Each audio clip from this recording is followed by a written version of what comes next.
Para kadang kinasih, saudara-saudara yang dikasihi Tuhan, kita memuji Tuhan dengan apa yang kita miliki, dengan apa yang diberikan Tuhan. Saya ingin mengajak Anda untuk memberi kesaksian dengan nyanyian. Roh Kudus, datanglah, jamahlah tiap hati, jamahlah, segarkanlah yang lelah, kuatkanlah yang lemah. Roh Kudus, Roh Kudus, kuatkanlah. Roh Kudus, hiburlah tiap hati yang gentar, hiburlah. Lewat lembah yang curam, jalan licin dan terjal. Roh Kudus, Roh Kudus, pimpinlah. Saudari-saudara yang dikasihi Tuhan, firman Tuhan melalui Yeremia menyadarkan kita tentang Allah yang menyapa, tentang Allah yang melihat kita selalu jatuh bangun dalam membangun dalam menumbuhkan kesucian, dan Allah tidak rela. Maka dikatakan dalam bacaan pertama bahwa Roh Allah itu hadir dalam rupa Tauratnya, dalam rupa peraturannya. Tetapi beginilah perjanjian yang kuadakan dengan kaum Israel sesudah waktu itu. Demikianlah firman Tuhan, aku akan menaruh Tauratku dalam batin mereka dan menuliskannya dalam hati mereka. Maka aku akan menjadi Allah mereka dan mereka menjadi umatku. Amin. Saudari-saudara, Allah yang kita imani itu Allah yang sangat melihat dengan jelas siapa kita, borok dosa dan keinginan baik kita. Setiap pribadi transparan bagi Tuhan. Dan nyatanya kalau kita melihat diri kita masing-masing, pribadi kita masing-masing, akeh borok iki, akeh dosane iki, akeh kesalahan iki. Roh memang penurut tetapi daging itu lemah. Itu Santo Markus dalam Injilnya. Kita berniat, kita ingin, tetapi kita lupa, tetapi kita meleto, tetapi kita sontoloyo. Kita tidak melakukan apa yang kita inginkan dalam iman. Setan godaan jauh lebih menarik, dan Allah tahu itu, sehingga ketika Allah mengajak umatnya untuk bertobat dan memperbarui hidup, dan kita berkobar, aku mau Tuhan, aku mau memperbaiki diri, aku mau bangkit. Nyatanya yang kita lakukan tidak seperti itu seringkali. Dan apa yang kemudian dilakukan Tuhan? Dahsyatnya luar biasa. Cintanya kepada kita sangat luar biasa. Seperti apa? Ketika kita merasa diri kita tidak berdaya dari diri kita sendiri, Allah datang dalam rohnya dan menanamkan hukumnya, dawuh dalam Gusti, dalam diri kita, di hati kita. Itulah yang jelas dikatakan, aku akan menaruh Tauratku dalam batin mereka dan menuliskannya dalam hati mereka. Jamahlah tiap hati, jamahlah,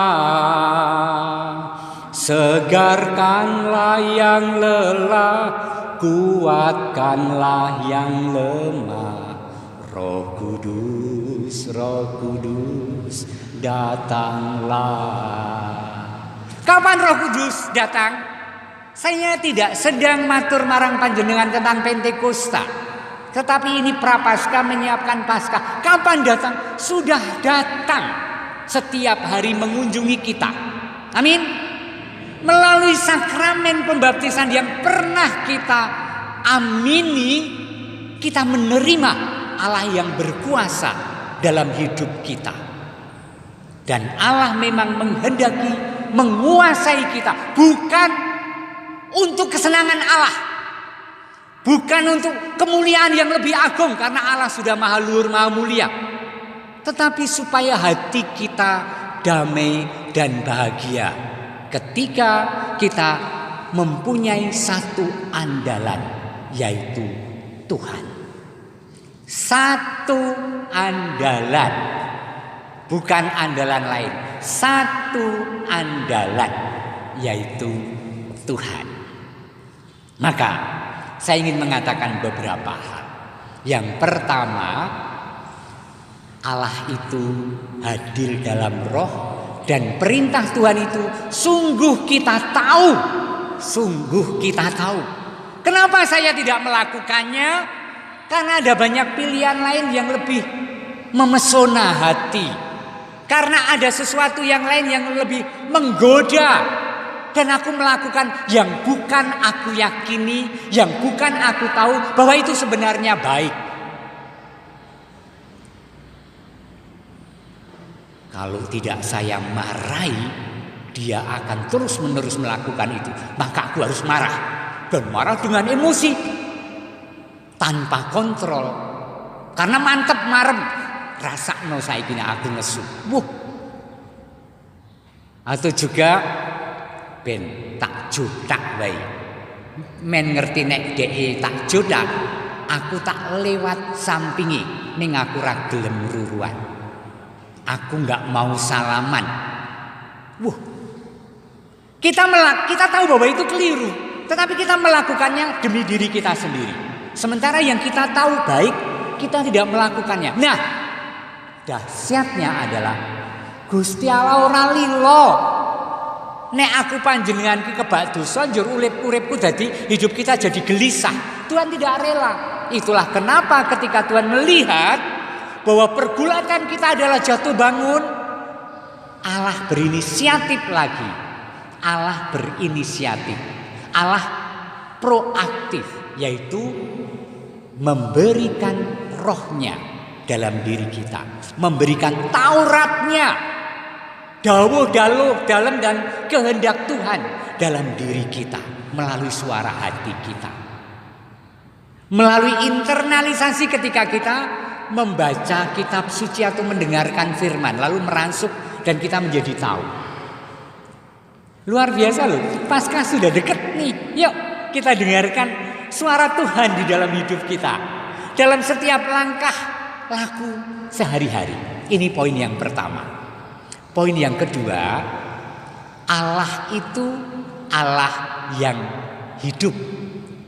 Saya sudah mengatakan beberapa waktu lalu, Gusti Allah awake dhewe niku bukan Tuhan yang misalnya memberikan perintah atau kitab atau peraturan, lalu duduk di atas langit tertinggi, lalu kemudian kita ngerenggiek, kita melakukan hal yang sangat berat dan takut kalau Tuhan marah, seolah-olah kita berjuang sendiri. Firman Tuhan hari ini mengajak kita untuk menyadari Tuhan Gusti Allah ora sare, dalam arti yang sangat luar biasa luas. Pancen Gusti Allah ora sare, Gusti Allah itu sugeng, Gusti Allah itu ngrawuhi, Gusti Allah itu memimpin hidup kita. Roh Kudus, hiburlah tiap hati yang gentar, hiburlah lewat lembah yang curam, jalan licin dan terjal. Roh Kudus, pimpinlah. Allah yang hidup, Allah yang menyertai, Allah yang memimpin. Luar biasa loh ini, mudah-mudahan menjadi pengalaman kita bersama. Ini nomor 2, Allah hidup. Yang nomor 3, tentu saja pesan untuk kita semua. Saudari-saudara yang dikasihi Tuhan, Injil hari ini menyadarkan kita untuk mewartakan dan memberi kesaksian Allah yang hidup. Allah yang hidup itu adalah Allah yang memberikan hidupnya untuk kita. Dan itu dinyatakan dalam bacaan Injil. Sangat luar biasa ungkapannya. Demikianlah firman Tuhan hari ini. Sesungguhnya jikalau biji gandum tidak jatuh ke dalam tanah dan mati, ia tetap satu biji saja. Tetapi jika ia mati, ia akan menghasilkan banyak buah. Bener nggih?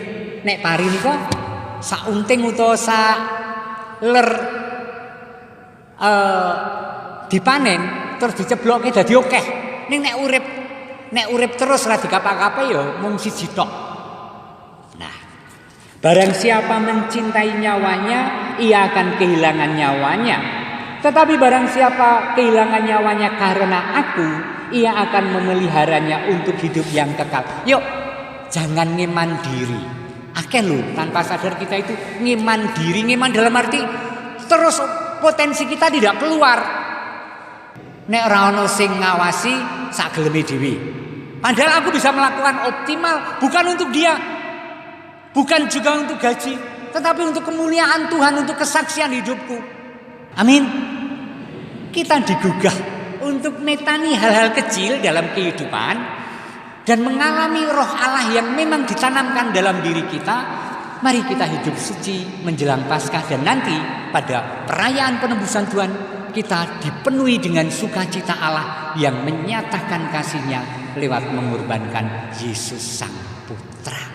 Tuhan memberkati Anda pribadi masing-masing, keluarga dan segala intensi hari ini. Amin.